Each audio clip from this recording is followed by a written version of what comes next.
പൂമ്പാറ്റ എന്ന പുസ്തകത്തിലെ 7ാം ക്ലാസ്സിലെ മലയാളം പാഠാവലിയിലെ 3ാമത്തെ പാഠമാണ് വായിക്കാൻ പോകുന്നത്. സ്നേഹപൂർവ്വം അമ്മ. പ്രിയ കുഞ്ഞുമോനെ, നിന്റെ കത്ത് കിട്ടിയിട്ട് 3 ആഴ്ചയായി. അമ്മ എന്നും നോക്കിയിരിക്കുകയാണ്. ആ മഹാനഗരത്തിൽ നീ തനിച്ചാണല്ലോ. അമ്മയ്ക്ക് പരിഭ്രമത്തിന് ഇന്നലെ പ്രത്യേകിച്ചൊരു കാര്യം കൂടി ഉണ്ടായി.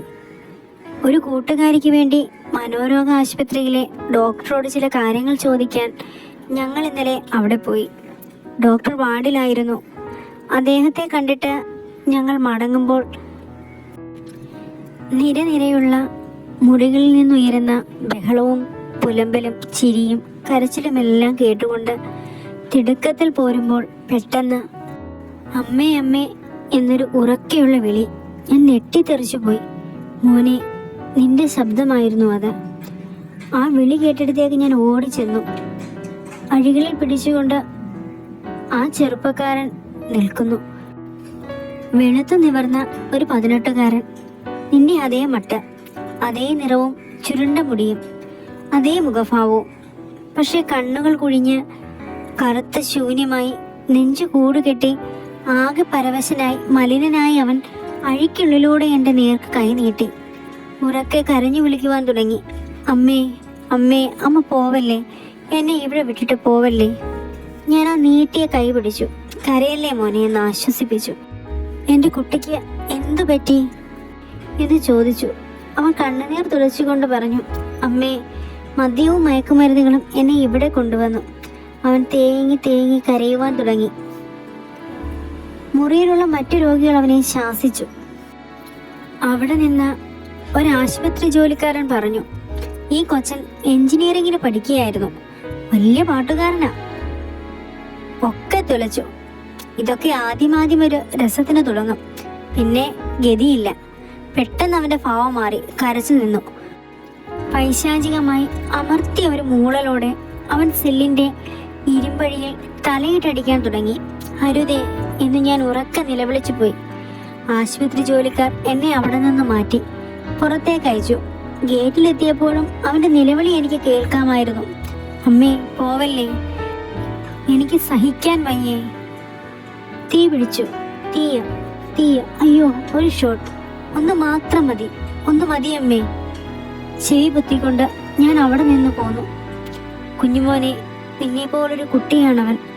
18 വയസ്സിന്റെ എല്ലാ ധീരതയും കുസൃതിയും നിറഞ്ഞ ഒരു മിടുക്കൻ. അച്ഛനമ്മമാർ ഏറെ സ്വപ്നം കണ്ട് ലാളിച്ചു വളർത്തിയവൻ. മിടുക്കിന്റെ അടിസ്ഥാനത്തിൽ എഞ്ചിനീയറിംഗ് കോളേജിൽ കയറിയവൻ.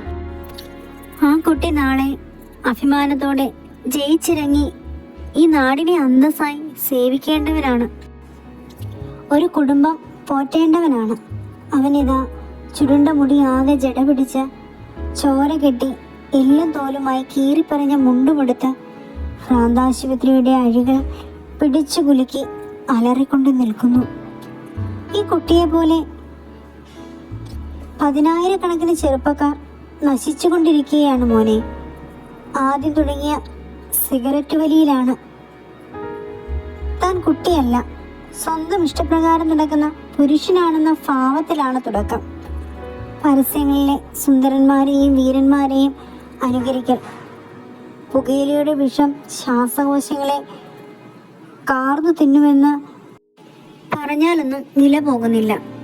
തുടക്കം പുകവലിയിൽ നിന്നാണെന്ന് പറഞ്ഞല്ലോ. പിന്നീട് മദ്യമായി. വലിയ ഹോട്ടലുകളിൽ ചെന്നിരുന്ന് ഒരു പതയുന്ന ഗ്ലാസും കയ്യിൽ പിടിച്ച് വർത്തമാനം പറഞ്ഞിരിക്കുമ്പോൾ താനൊരു വലിയ ആളായിരുന്നു എന്ന് സ്വയം തോന്നും. പുകയിലയും മദ്യവും നൽകുന്ന ലഹരി പോരാതെ വരുന്നു. ഒരു കൗതുകത്തിന് പതുക്കെ പതുക്കെ കഞ്ചാവിൻ്റെയും മയക്കുമരുന്നിൻ്റെയും ലോകത്തിലേക്ക് നീങ്ങി തുടങ്ങുന്നു. ഒരു പിശാചിൻ്റെ ക്രൗര്യത്തോടെ അവൻ ഞങ്ങളെ അടിമയാക്കും. പുകയായും പാനീയമായും കുത്തിവെക്കലായും ഒക്കെ ആ വിഷമുള്ളിൽ കടന്നു തുടങ്ങിയാൽ പിന്നെ ഭ്രാന്താണ്. എന്നാൽ അവ കിട്ടാൻ വേണ്ടി എന്തും ചെയ്യും. എവിടെ നിന്ന് മോഷ്ടിക്കും, ആരെയും കൊല്ലും, ഏത് കഠിനമായ കുറ്റകൃത്യവും ചെയ്യും. നിയമങ്ങളും മര്യാദകളും ആദർശങ്ങളും ഒക്കെ കാറ്റിൽ പറക്കുന്നു. മയക്കുമരുന്നിൻ്റെയും മദ്യത്തിൻ്റെയും അടിമ അവൻ്റേതായ ഒരു അധോലോകത്തിൽ മുങ്ങി താഴുന്നു. ഈ കുട്ടികളെ നശിപ്പിക്കുന്നത് വൻകിടക്കാരാണ്.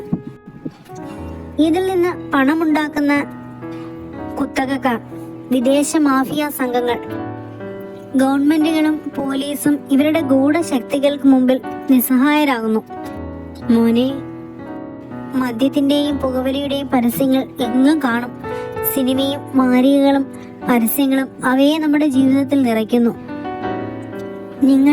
കുട്ടികൾ നടക്കുന്ന വഴികളിൽ മുഴുവൻ ചതിക്കുഴികളാണ്. നിങ്ങളെ രക്ഷിക്കുവാൻ മറ്റാർക്കും കഴിയില്ല. കുഞ്ഞെ, അച്ഛനമ്മമാർക്കോ അധ്യാപകർക്കോ ഭരണകൂടത്തിനോ ഒന്നും തന്നെ.